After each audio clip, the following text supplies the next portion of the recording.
Hello, welcome to Michelle Sews Again. I'm Michelle. It's Friday, so you know what that means. It's another hashtag Friday Sews Day. If that sounds interesting to you, then hang on. Okay, so thank you, Jen from Today in Jen's Sewing Room for starting the hashtag. It's so much fun, you guys. You should go and put Friday Sews in the search bar on YouTube. You're gonna meet all kinds of really fun people who sew, men and women alike, from all over the world. And it's just a lot of fun to hear about what people have been working on, what their plans are, and then you get to learn a little bit more about their life. So let's jump into it. All right, so what have I made this week? Well, I've had one failure, and so far I'm working on one success. So that's a good mix, I think. So I have mentioned many times over the last several weeks that I've been working on the Style Arc Blair shirt. I'll put the line drawings in here. And I made it out of, see, I have some extras left. I made it out of these two black and white graphic prints. One is a stripe, one's a graphic print. And I just thought that combo was gonna look really cool. But if you know me, then you know black and white isn't my thing. Like I need color in order to have energy for the day. And so I knew that I wouldn't wear this just as black and white. So I tested some snips of the fabric to see if they would take dye, and they did. That was my plan. I made the shirt. I did the top half in the stripe and the bottom half in the graphic print. I alternated I did the collar and the sleeve cuffs and the bottom in the graphic print. I did the top and the underlay in the stripe. And the shirt actually came out really nice. And then I dyed it. So I had ice dyed it, and my goal was just to do a simple scrunch pattern instead of, a lot of times I do folds. Like this is one of my ice dye fabrics, and you can see I did a lot of folds. I folded it in half, and then I did some fan folds, and you get this really graphic, you know, these lines. Well, I didn't want that in this because the print of the fabric already had a lot of lines and graphic elements to it. So I just wanted something more organic. So I scrunched it, and then I sprinkled. I was gonna do a single color, and I used wisteria, which has these beautiful, I don't know if I have any images of it, but the color splits are gorgeous. It splits into blues and like hot pinks and reds, and it's just, the colors were beautiful. Unfortunately, the way that the shirt took the dye, it was extremely splotchy, and it didn't look intentionally splotchy. It just looked like the shirt had gotten stained. And I think I have a picture of it, so I'll post that up here so you can see. And I was not happy with that. So what I thought that I would do is I would try a new technique for me, and it's called low water immersion. And basically, so usually what I do is I ice dye, which means you soak the fabric or the garment in soda ash for 20 minutes. You wring it until it's just damp. You fold it or scrunch it, whatever you want your pattern design to be, and then you either wrap it with rubber bands or with faux deer sinew, and then you sprinkle your dye on top, and then you cover it with ice, and you let it sit for at least 24 hours. That's what I did the first time. The second time, I used this low water immersion technique, which is basically you fold your fabric. You don't have to prep it ahead of time with the soda ash. You just fold your fabric however you want your pattern to be. So in this case, I was trying to get an all over color. So I didn't fold it at all. I just kind of stuck it in the bottom of the bin. It did have some scrunches, but they weren't tight scrunches like I had done the first time. And then you boil water, and then you mix soda ash in with the water. And then you, so before you pour the water on the thing that you're dyeing, you cover it with whatever dye. So you can use a single color, you can do a dye pattern, you can do whatever you want. And then you slowly pour the hot water with the soda ash mixture in it, like along the edge, so that it doesn't completely disrupt if you have a design in your die. I didn't have a design. I wanted a solid color. So I had sprinkled, what color did I use? I think I used fuchsia, I think I used hot pink. I'm not 100% sure, but I sprinkled it all over the whole shirt, and then I poured the hot water with the soda ash in it, and the water turned completely hot pink. So, and the shirt was completely submerged. So I felt like I was gonna get the solid color that I wanted. Well, if you follow me on Instagram, you know that didn't happen. So the splotchiness from the original dye process kind of showed through. So this doesn't look good. It doesn't look intentional. It's just a hot mess. And so, and on top of all that, the collar is like disintegrating. So it's falling apart. There's nothing about this that makes me want to try and recover it. So I'm actually just going to throw it in the bin, in the trash bin, because there's nothing about it that's worth saving. So I do think I have enough of the fabric to make another one. But like I said, I won't wear a black and white top. What I would do is I would take one of these and mix it with a colorful print, and that might work for me. The one good thing about that is I did learn a couple of things. One is I need to adjust the pattern pieces, because where that seam across the middle hit me was like right at the bottom of my bust line, and that's not a flattering look. So I need to lengthen the top portion of the pattern piece. I don't love where it hit me at the bottom, so I probably wouldn't change the measurements of the bottom piece. I would just let that lower with the length of the top piece. So I do think that I will make this again. Again, instructions from Style Arc were complete crap. I was able to muddle through, and now that I've done it, I know I've made that shirt before, but it was like a year and a half ago. I'll be honest, I was a beginner then. I don't know how the heck I made it through. The instructions were just horrendous. But I did make it through, and now I know what needs to be done. So I will add that back to my rotation and make another one. But I'll mix 2 other fabrics, not those 2. The other thing that I have made this week, and I'm not 100% finished, but I am really close. And this is another Style Arc pattern. And this was a test version of the Kent woven tunic. And I'll put the line drawings up here. And the reason I'm testing it is because I want to use this amazing, gorgeous, stunning fabric that I got from Trish at Pinky's Farm. I'm hoping to be able to use this for that top. I think that that would be a gorgeous canvas for that fabric. And so I made it in a test fabric. I made it in this fabric that I got from Fabric Mart last year. So it's just this like lemony yellow. It doesn't look lemon yellow because of the other colors that are mixed in it that kind of throws it off, but up close it's a lemon yellow. It's got that ochre green and then this turquoise blue. And so I made this test version. You guys, the sleeves on this are so interesting. There is, I don't know if I can show you, but there is an inner sleeve piece and an outer sleeve piece. The inner sleeve piece is shorter than the outer sleeve piece, so that when you sew the ends together, it forces the top, the outer sleeve to scrunch up. So it's just the neatest thing. Now you can make it without the inner sleeve. It just won't blouse up as much. And it would make the sleeve longer, which is fine. I actually considered doing that before I realized what the inner sleeve was for. But now that I understand what it's for, I just love it because it puffs it up so nice.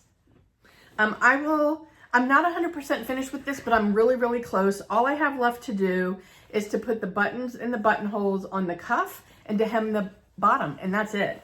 Lie. And the way that the placket works, which, I mean, holy moly, is that a long placket or what? Let me see if I can show this. You might not be able to see it because the pattern is so busy. But this is a really long placket, and there's only one button. There's one buttonhole here, and it's on the inside of the placket, and then you put the other button, you put the button on the inside of the top placket, and you close it that way, so that when it's closed, you don't see any buttons at all. I don't know if that's going to be enough for me. I'm afraid that this bottom part will gap and show stuff that I don't want showing. So I might have to think about that. You could easily put buttons, buttonholes on the top and button it up. That could be a cute look too, but I just like the clean line of this. So maybe I'll have to add like a second buttonhole and button toward the bottom just to keep it closed. The placket on this sucker, the instructions were, it's Style Arc. The instructions were crap. It took me a while to figure it out, but I did figure it out. I don't know if I have it exactly right, but it seems to work. So I think I'm actually gonna do a review on this because I was struggling with this a lot and I was searching for sew-alongs.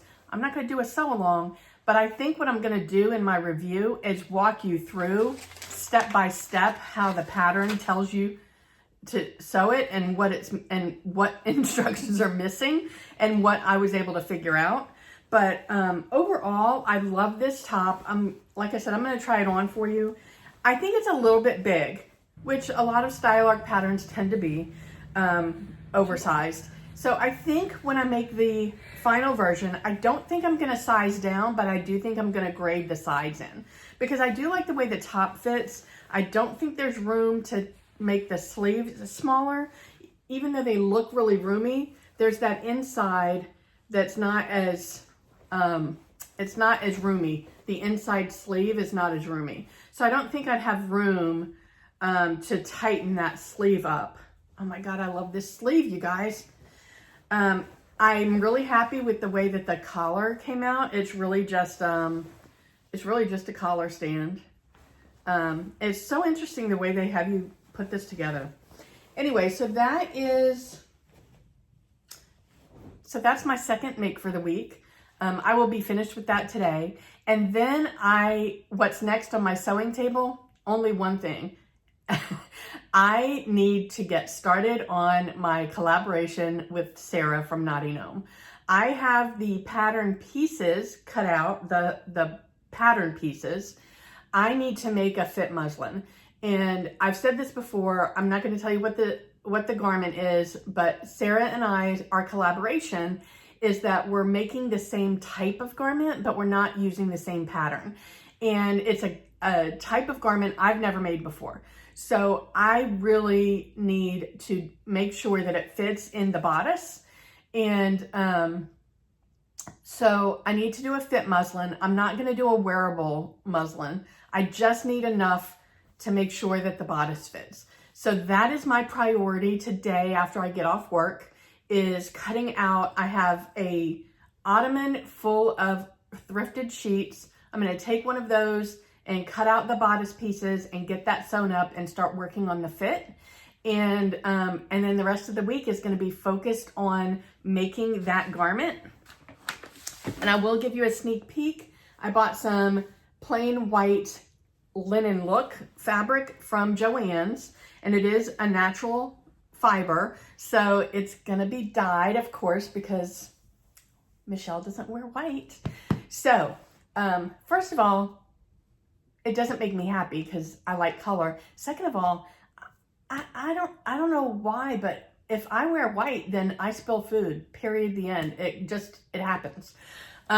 So I am gonna dye this, and so on top of focusing on sewing this week, I'm gonna spend a lot of time looking at color combinations and ice dye and tie-dye patterns, and I wanna do this justice. So I wanna spend time and make sure that, and I'm actually probably gonna take some of my, I have a bunch of, not there, I have a bunch of 100% cotton sheeting fabric that I got off Amazon. So I'll probably take pieces of that and do some test runs of the dyeing process as well, just because I want to make sure this is like perfect. So that's what's up on my table next. And so now it's life. I have exciting news. I've talked about the fact that my husband and I are building a house. It feels like this has been forever. but we started the actual process in December, and because of supply chain issues and labor force issues, the start of the project hadn't happened yet. We got notice this week that they finally broke ground on our lot. So it started, y'all. I'm so excited. Here's a picture of our little lot with the dirt all starting to pile up. What I love about this builder is there is a website that is our account, and we can check in from time to time. And actually, I think they send us an email when they update it, but they will send us pictures of the progress of the house. The location of the house is about 45 minutes from where I live now, so I can't just like pop in at the end of a day or whatever. So it's nice that they will keep us updated with that information. So yeah, I mean, other than that, I don't have a lot going on. So I was super excited to learn that, and it just feels more real now. It feels like, oh my gosh, here we go. And they're expecting it to take like 8 months or so till the drywall is up. And once the drywall is up, then it's super quick after that. So we're looking probably the end of the year, which is what we originally thought the timeline was going to be. So it feels like that's on track. So yay, so excited. Okay, I forgot to mention a couple of things, so I'm inserting it here.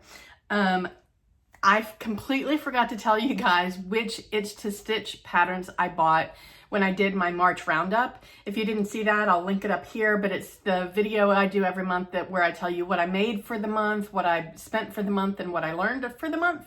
And I just posted that one on Wednesday, and Sarah from Naughty Gnome pointed out that I never mentioned the names of the 3 patterns that I bought from Itch to Stitch. So they were running a sale last month, and apparently they're running another one right now. So if you're interested in any of these patterns or in any Itch to Stitch patterns, they're 20% off right now. But I bought the Galicia top, which is a raglan sleeve top. When I was looking at the line drawings, I was like, it's a raglan sleeve with like, it's got gathering right here, and it's just got like a flat kind of collar, and it buttons up the back. And when I was looking at the line drawings, I was like, man, that's an awful lot like the peppermint pattern Paddington top, except the Paddington has puffy sleeves, but the Paddington's also boxier, and this one has it looks like it has a little bit more shaping. It's got waist darts in it, so, and it's got long straight sleeves, which I could easily make short. So it's similar, but not exactly the same. If I'd have thought it through a little more, I probably wouldn't have bought this one because I have the Paddington. I could still get this look from the Paddington, I think, if I wanted to, but it's done now. So I will probably give that a try. The reason that I bought these 3 patterns is because I'm in need of tops. And I'm in need of tops that I can wear with just like my leggings or sweatpants or whatever while I'm at work and on Teams meetings all day. So that was one. I would definitely make that in short sleeve and not long sleeve. Let's see. The next one that I bought is the knit knee top. And I really like that detail of the folded like inverted box pleats at the neckline. So I thought that one was interesting. And then I also bought the Recoleta dress, and I really like the neckline on this, and I wouldn't make it as a dress. I would probably make it as a tunic length top. So those are the 3 patterns that I bought from Itch to Stitch. And I also wanted to mention that Style Arc is having a 20% off sale right now. So if you liked either the Blair shirt or the Kent woven top that I showed you earlier, then you can get them both for 20% off right now. Anyway, that's all I have today. I do have my first coaching session for my new weight loss program, so I will have a new video on that channel out later this afternoon. So wherever you are, I hope the weather's amazing. I hope you're able to get some sewing in. If you like this Friday Sews, here's a link to my Friday Sews playlist, and I will see you next time. Bye.